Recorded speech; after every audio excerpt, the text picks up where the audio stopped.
అంటే మన సినిమా మన ముఖాలు ఎవరు వేస్తారని చెప్పి నేను అడిగితే మీరు ఇంకా పెద్ద హీరోకి అసలు ఇంకా మీరు హీరో కాదు కదా, మీరు హీరో కూడా పెద్ద హీరో కాదు, మీకు ఏమని చెప్పేవాళ్ళు. నాకు అది అలవాటు అయిపోయింది. పబ్లిసిటీ లేకుండా సినిమాలు అవటం, మీ గుండెల్లో మీరు మీరు పెట్టుకొని గెలిపించారని విజయం ఇచ్చారు తప్ప నాకు ఎప్పుడు మీడియాతోటి మాట్లాడాలని కానీ నేను కోరుకున్నప్పుడేమో జరగలేదు. తర్వాత నాకు అలవాటు అయిపోయింది మీడియా లేకుండా సినిమాలు విజయం సాధించడం. సో అలాంటిది నేను చాలా చాలా ఆల్మోస్ట్ ఒక 96లో అక్కడమ్మ ఇక్కడపై షూటింగ్ సినిమా రిలీజ్ అయింది.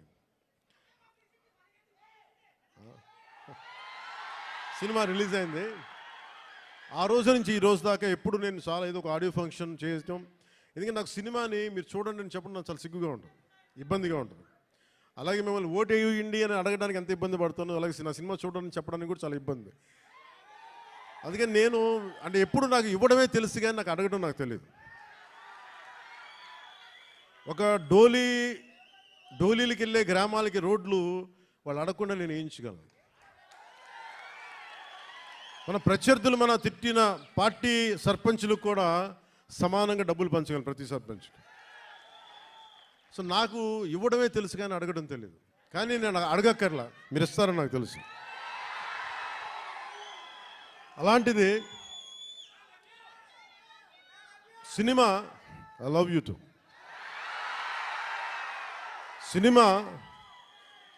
సినిమా ఎంత బలమైందంటే నేను మీతోటి ఎందుకు పంచుకుంటున్నానంటే ఇది సార్ మీరంతా కాళ్ళు నొప్పిలేసి కొంచెం ఎక్కువసేపు మాట్లాడతాను మా వాళ్ళతో. కొంచెం చైర్స్ వేయకూడదు, చైర్స్ వేయండి పాపం. ప్రతిసారి నేను మాట్లాడుతూ ఉంటే నలిగిపోతూ ఉంటే కొంచెం ప్రశాంతంగా కూర్చుంటాను. కొంచెం చైర్స్ ఉన్నాయా? కొంచెం చైర్స్ వేయించండి. ఉంచవాలా?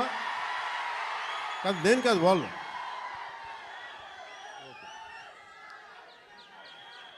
నాకు విశాఖపట్నం సత్యానంద్ గారు నన్ను ఇక్కడికి తీసుకొచ్చినప్పుడు నాకు యాక్టింగ్ అంటే తెలియదు, యాక్టింగ్ ఓనామాలు తెలియదు. మీరు అలసిపోయిన తర్వాత మాట్లాడతాం, మీరు అరౌండ్ ఎంతసేపు అరుస్తాం. ఈ అరుపులు, ఈ ఉత్సాహం రేపు సినిమాలకు ఉంచుకోండి, మొత్తం అలసిపోతాం.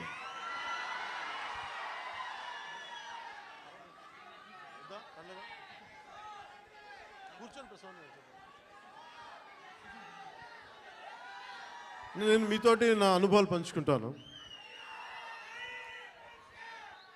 నేను మీరు ఇప్పుడులా కనిపించే సత్యానంద్ గారు నాకు పరిచయం అయ్యే టైంకి నాకు బయటికి 10 మంది మధ్యలోకి రావాలంటే చాలా ఇబ్బంది ఉండేది. రూమ్లోంచి బయటికి రావాలంటే సిగ్గుపడిపోయాడు, ధైర్యం ఉండేది కాదు. కానీ లోపల చాలా ఆలోచించేవాడిని. ఏదన్నా సరే బయటకు వచ్చి ఏదైనా మాట్లాడాలి, గొంతు పెగల్చాలి అంటే లోపల బిగుసుకుపోయేది, భయం వచ్చేది, గొంతంతా ఉండలు చుట్టుకుపోయేది. అలాంటి సమయంలో మా అన్నయ్య గారు అడిగారు, నువ్వు ఏమవ్వాలని ఉందరా అంటే నేను చాలాసేపు ఆలోచించాను. జస్ట్ బతకాలి ఉందని చెప్పాలనుకున్నా. ఆ మాట అంటే కొడతాడని చెప్పి చెప్పలే, ఏదో తెలివితేటలు చూపించుకున్నా. కానీ నాకు లోపల ఏముండిందంటే నాకు ఏ కోరికలు లేవు. నాకు చిన్నప్పటి నుంచి నాకు పెద్ద ఏం కోరికలు లేవు. ఏదో మామూలుగా బతకడం తప్ప ఒక హీరో అవ్వాలనో లేదంటే సాధించాలనో లేదు. కానీ చిన్నప్పటి నుంచి ఉన్న ఒకే ఒక్క మూల లక్షణం ఏంటంటే అన్యాయం జరిగితే ఎదురుదాడి చేయాలని ఉంటుంది. నాకే జరగక్కర్లే, అలాగే సహాయం చేయాలనిపిస్తుంది. ఈ 2 లక్షణాలు తప్ప సినిమాలు చేద్దామని కానీ డబ్బులు సంపాదించాలని కానీ నాకు ఆలోచన లేదు. అలాంటి నాకు చదివేవాడిని. అలాంటి నాకు వీని ఇలా వదిలేస్తే ఎటు కాకుండా పోతాడని మా అన్నయ్య గారికి భయం వేస్తుందేమో. ఒక రోజున సత్యానంద్ గారిని పిలిపించి, ఆయన మంచుపల్లికి సినిమాలో ఆయన ఒక అసిస్టెంట్ డైరెక్టర్గా పనిచేస్తారంట. ఆయన పిలిపించి ఈయన ఢిల్లీ నేషనల్ స్కూల్ ఆఫ్ డ్రామాలో ఆయన అక్కడ చాలా పాల్గొని నేర్చుకుని ఆయన అలాంటి వ్యక్తిని తీసుకొచ్చి నాకు నన్ను ఆయనకి అప్పచెప్పి చేయమన్నారు. ఆయనకి నేను ఎంత ఇబ్బంది పెట్టేవాడినంటే, మీరు ఒకసారి రండి సత్యానంద్, మీ కష్టాలు చెప్తాను. ఇప్పుడు దాకా తెలియదు కదా ఎవరికి ఆయన ఎలా ఇబ్బంది పెట్టేవాడిని. ఆయన వచ్చి కూర్చొని చాలా డైలాగులు చెప్పేవాళ్ళు. బాబు మీరు ఇలా చదవండి, ఇలా రాయండి అని చాలా పేపర్లు ఇచ్చేవాళ్ళు. నేను రూమ్లో తీసుకెళ్ళానండి. మనం ఒక పని చేద్దాం సార్, అలా బయటికి వెళ్దాం రండి అని చెప్పి, మా అన్నయ్య తిడతాడని చెప్పి బయటికి తీసుకెళ్ళి సార్ రేపు చేద్దామండి, ఈరోజు కొంచెం అలవాటు చేసుకుందాం. మళ్ళీ ఈయన కూర్చోబెట్టి చాలా పెద్దగా మాట్లాడేసేవాళ్ళు. మాట్లాడేస్తే నాకు సిగ్గు అనిపించేది, కొంచెం చెమటలు పట్టేసాయి. అలాంటి నెమ్మదికి ఈయన మభ్య పెడితే మెడ్రాస్లో, చెన్నైలో పని జరగట్లా. ఒక నెల రోజులు చూశారు. ఈయనకి అర్థమైపోయింది, ఈయన ఇక్కడే ఉంచితే వీడు ఏ పని వీడు చెయ్యకపోగా నన్ను కూడా చెడగొట్టేస్తాను భయం వేసింది అనుకుంటా. ఆయన ఏమనేవాళ్ళు, చూస్తూ ఉండేవాళ్ళు. సో నన్ను ఫైనల్గా ఏం చేశారంటే, మా అన్నయ్య చిరంజీవి గారికి ఏం చెప్పారంటే, తమ్ముడిని నేను విశాఖపట్నం తీసుకెళ్తానండి, అక్కడ కొంచెం నాకు టీం అంతా ఉంటుందని. అని తీసుకెళ్ళి నన్ను ఇక్కడ పడేశారు. మధ్యలో పడేస్తే నేను ఈయనంటారు కూర్చోబెట్టి నడిచే, డ్యాన్సులు చేసే, ఇవంటే నాకు సిగ్గుతో చచ్చిపోయామని. ఎలారా వీళ్ళందరూ యాక్టర్స్ అవుతారు, ఎలారా వీళ్ళందరూ చేస్తారు అనుకునేవాడిని. మరి మెల్లిగా నా చేత కొంచెం సిగ్గు, చిన్న మ్యూజిక్ ఫస్ట్ నాకు నేర్పించిందల్లా, ప్రారంభించింది సరస్వతి నమస్తుభ్యం అనే ఒక ప్రార్థనతోటి నాకు నా నటనా శిక్షణ మొదలైంది. అందుకే సరస్వతి దేవికి అండ్ నాకు ఈ రోజుకి గుర్తు, ఆయన సరస్వతి ప్రార్థన రోజు పొద్దున్నే చేయించి నాకు క్లాసెస్ పెట్టేవాళ్ళు, ప్రారంభించేవాళ్ళు.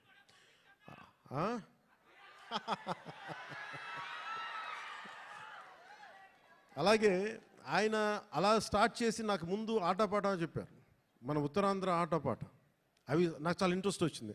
మెల్లిగా ఆయన్ని చిన్న ఏమంటుంది, పాముని ఏమంటుందని ఒక వైల్డ్ యానిమల్ని ట్రైన్ చేస్తారు చూసారా, అలా కొద్దిగా టేమ్ చేసి ట్రైన్ చేసి ఒక 2 అక్కడ దాకా తీసుకొచ్చాను నన్ను.